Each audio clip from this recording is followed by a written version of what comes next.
नमस्कार, मैं संजीव कुमार आज श्री अरविंद के दर्शन को संक्षेप में प्रस्तुत करने का प्रयास कर रहा हूँ। इनका जन्म पश्चिम बंगाल के पूना नगर में 15 अगस्त 1872 को हुआ। मृत्यु 5 दिसंबर 1950 को। श्री अरविंद की चेष्टा है कि वे जड़वाद तथा अध्यात्मवाद को समन्वित कर दें। जड़वादी विज्ञान पर बल तो अत्यधिक देते हैं, किंतु वैज्ञानिक दृष्टि को सर्वथा भूल जाते हैं, जो किसी एक लक्ष्य को अपना अंतिम पड़ाव नहीं मानता। इस वैज्ञानिक दृष्टि को बुद्धि की सीमितता की अवगति है।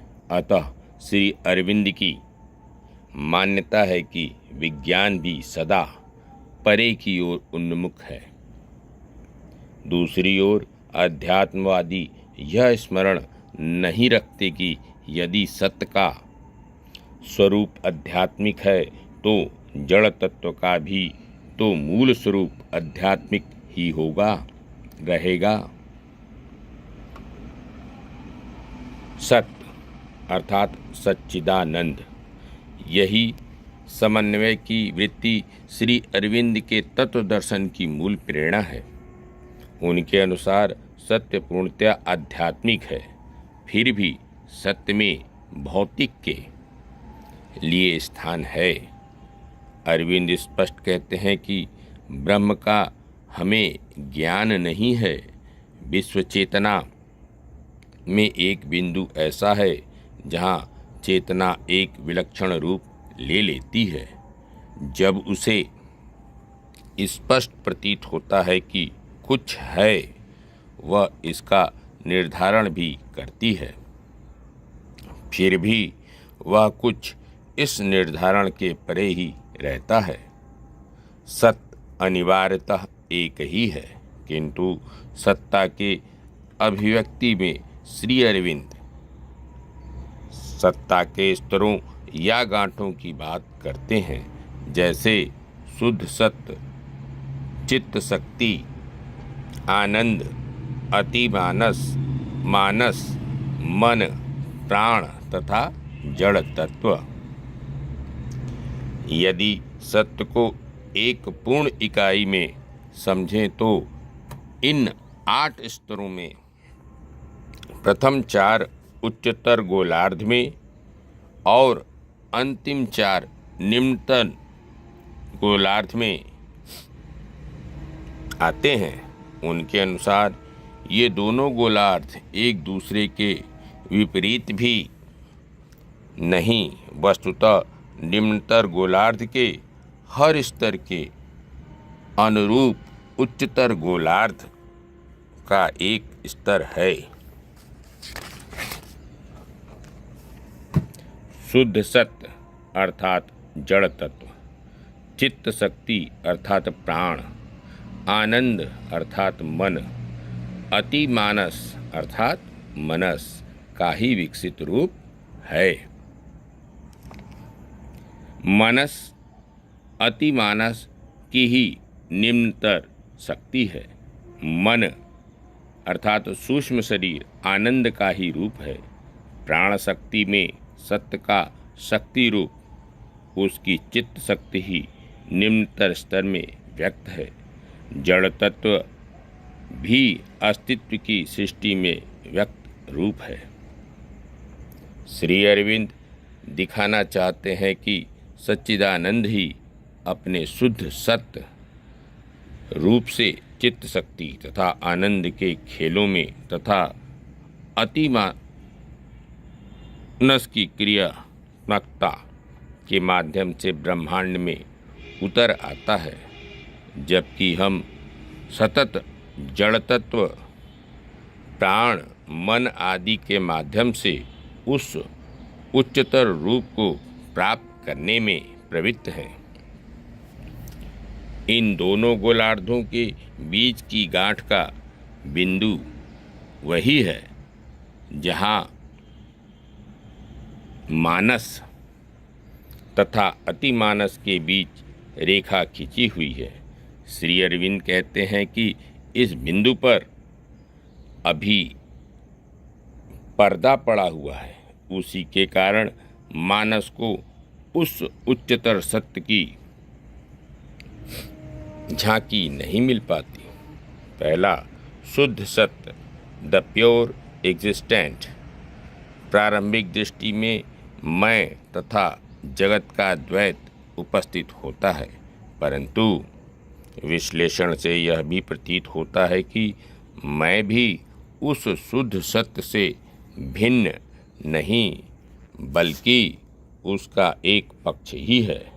जब सत्य का यह शुद्ध रूप उपस्थित होता है तो स्थान काल भी लुप्त हो जाते हैं और साथ साथ हर प्रकार का द्वैत समाप्त हो जाता है। फिर भी श्री के अनुसार यह शुद्ध सत्य का पूर्ण विवरण नहीं है, क्योंकि वस्तुतः शुद्ध सत्य का पूर्ण विवरण दिया ही नहीं जा सकता। दूसरा, चित्त शक्ति, कॉन्शियसनेस फोर्स।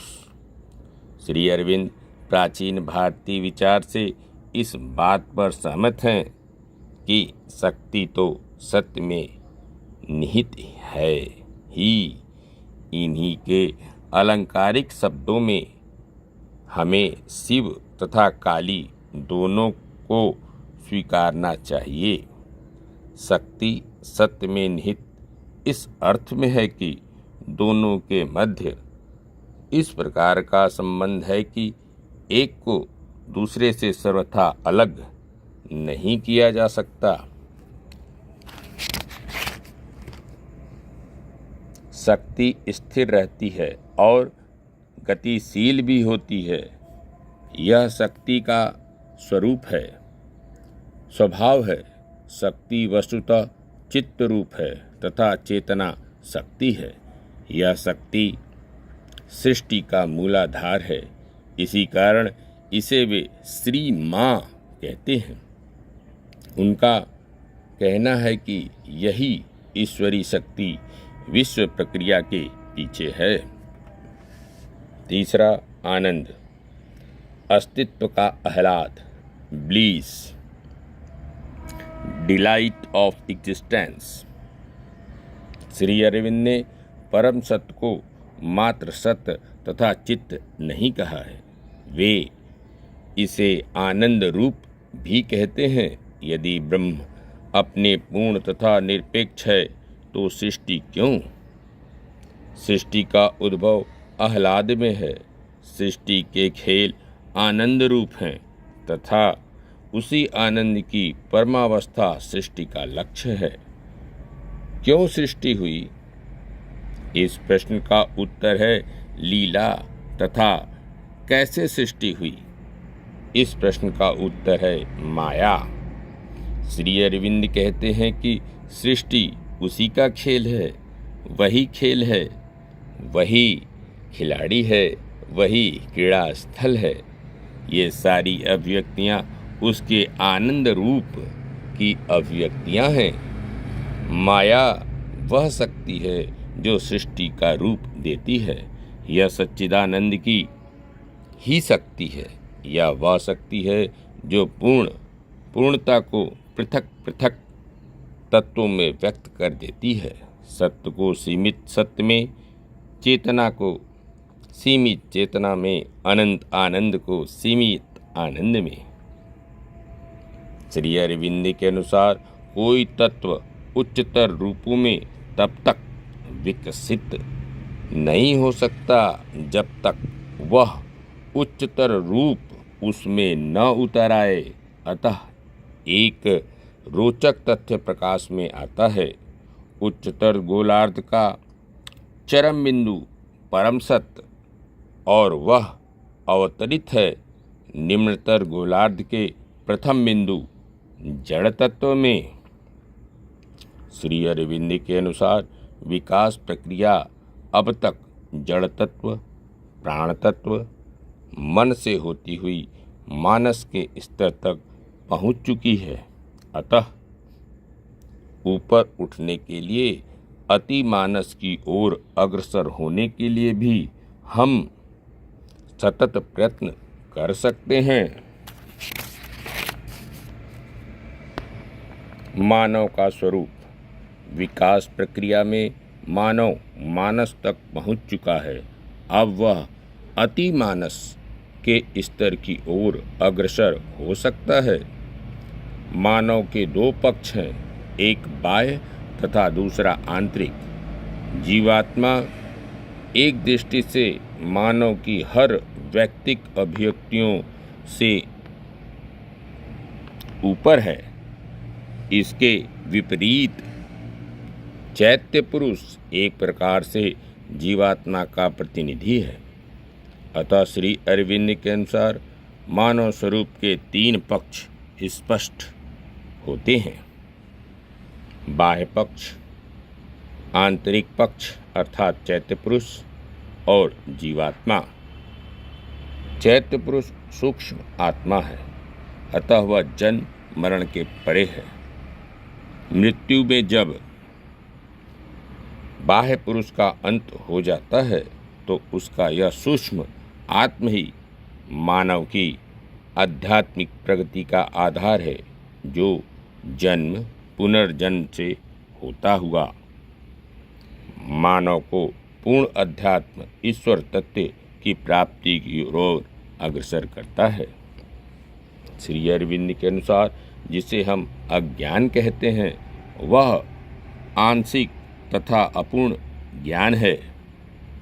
अज्ञान ज्ञान शून्यता नहीं है। वस्तुतः जिसे हम अज्ञान कहते हैं वह भी ईश्वरीय चित्त शक्ति का ही रूप है।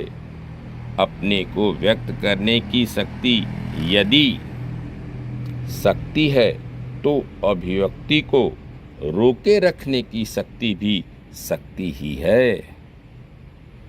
अति मानस में प्रवेश करने में जो रोक है वह एक ईश्वरीय पर्दा है। उस पर्दे के हटते ही आत्मा अति मानस के स्तर में प्रवेश कर जाएगा, किंतु अपनी ओर से उसकी सारी तैयारियां मानस अथवा अज्ञान के स्तर में ही होती हैं। अज्ञान के स्तर की तैयारी से ज्ञान के स्तर में प्रवेश संभव है। यही तो अज्ञान तथा ज्ञान के स्वरूप की समानता के पक्ष में सबल तर्क है। ज्ञान तो अज्ञान में ही विचारा गया है। मानस से अति मानस तक पहुँचने की प्रक्रिया एकाएक संपन्न नहीं हो जाती।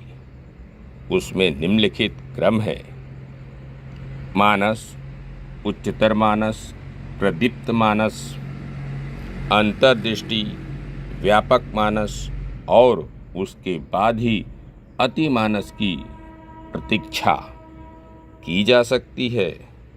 मानस का इस प्रकार ऊपर उठना कि उसमें अपनी शक्तियों को कुछ नियंत्रित करने की क्षमता आ जाए, वस्तुतः उच्चतर मानस के स्तर की प्राप्ति है।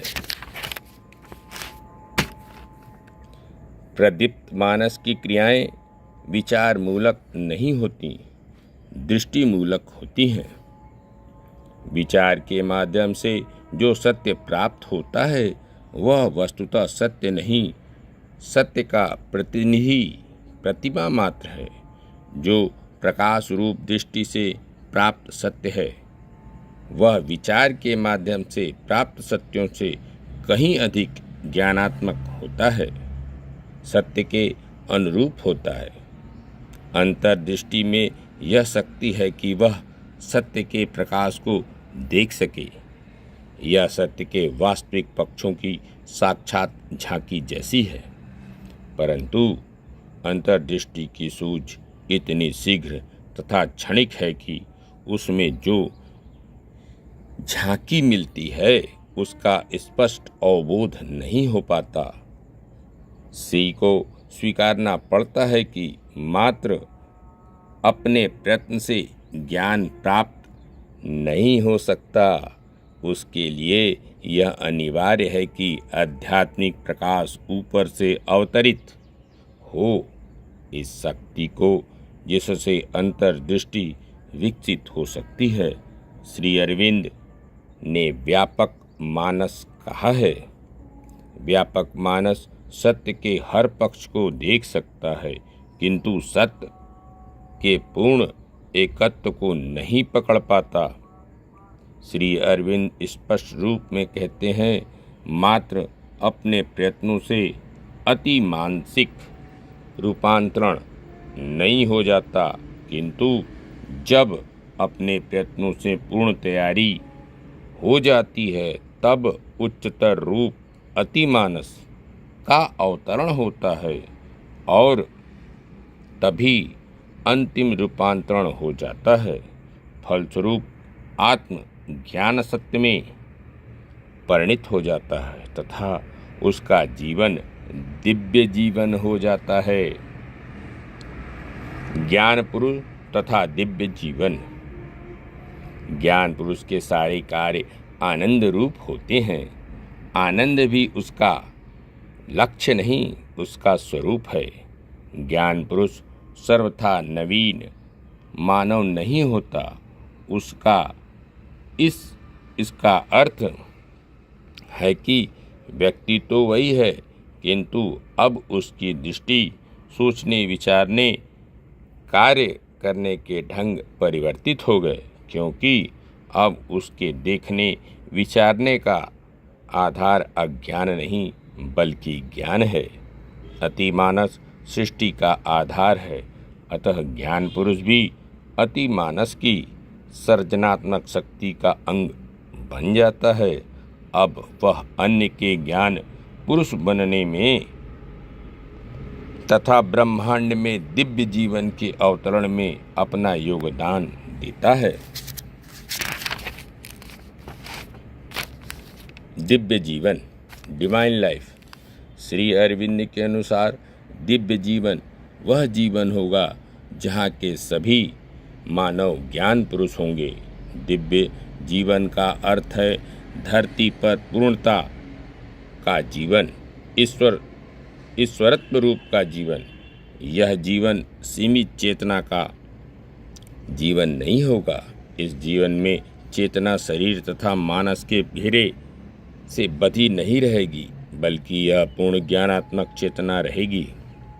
दिव्य जीवन के स्वरूप का विवरण करते हुए वे कहते हैं, to be and to be fully is nature's aim in us. अर्थात हम में प्रकृति का लक्ष्य यही है कि हम पूर्णता में अस्तित्ववान रहें। पूर्णता में होने का प्रथम निहितार्थ तो यही है कि हम पूर्णता आत्मचेतन रहें। हमें अपने होने की स्पष्ट और पूर्ण चेतना हो। दूसरा, पूर्णता में होने का अर्थ स्पष्ट करते हुए श्री कहते हैं कि यह अपनी सत्ता के आंतरिक तथा पूर्ण संगठित एकत्व की चेतना है। अर्थात इस अवस्था में आत्मा का अपनी शक्तियों, कार्यों एवं कार्य क्षमताओं पर पूर्ण नियंत्रण रहेगा, क्योंकि उसे एकत्व की चेतना है। आत्मचेतन अस्तित्व का अर्थ है पूर्ण आत्मनियंत्रण। तीसरे, यह आनंद का जीवन होगा। दुख, कष्ट आदि अपूर्णता के कारण उत्पन्न होते हैं। वे तभी उत्पन्न होते हैं जब आत्मा का अपने ही ऊपर नियंत्रण नहीं रह जाता। हमारा सामान्य साधारण अस्तित्व अहम का अस्तित्व होता है। यह सार्वभौमता का अस्तित्व नहीं हो सकता। सार्वभौम अस्तित्व का अर्थ है कि हर केंद्र में संपूर्णता की चेतना रहे। यह आत्म चेतना सार्वभौम चेतना है, क्योंकि यह पूर्ण एकत्व की चेतना है। पांचवा, दिव्य जीवन में रहने वाला ज्ञान पुरुष एक प्रकार से जगत में रहते हुए भी स्व तथा जगत से परे रहते हैं। उसे सतत चेतना है कि सत्य तो पूर्ण अद्वैत एकत्व है। इसी कारण श्री कहते हैं कि यह जीवन मूलतः आंतरिकता का जीवन है। साधारण जीवन में हमें प्रेम व्यवहार करते हैं, किंतु ऐसा व्यवहार सहानुभूति, करुणा एवं दया का व्यवहार होता है। यहाँ मैं और अन्य का अंतर समाप्त नहीं होता। दिव्य जीवन में मैं और अन्य का अंतर नहीं रह जाता। तब कौन किस पर सहानुभूति करेगा? हम अपने सामान्य मानवीय जीवन में इस विश्वास एवं धारणा में जीते हैं कि प्रसन्नता, दुख, भावना, संकट, सफलता, विफलता, उत्साह, वैराग्य, नैराश्य आदि सभी हमारे जीवन, हमारे अस्तित्व के अनिवार्य अंग हैं। किंतु दिव्य जीवन में इस प्रकार की धारणा पूर्णतया समाप्त हो जाएगी। यह चेतना एवं आनंद असीम हो जाएंगे। श्री अरविंद के अनुसार ऐसा ही दिव्य जीवन हमारा चरम भाग्य है। धन्यवाद। नमस्कार।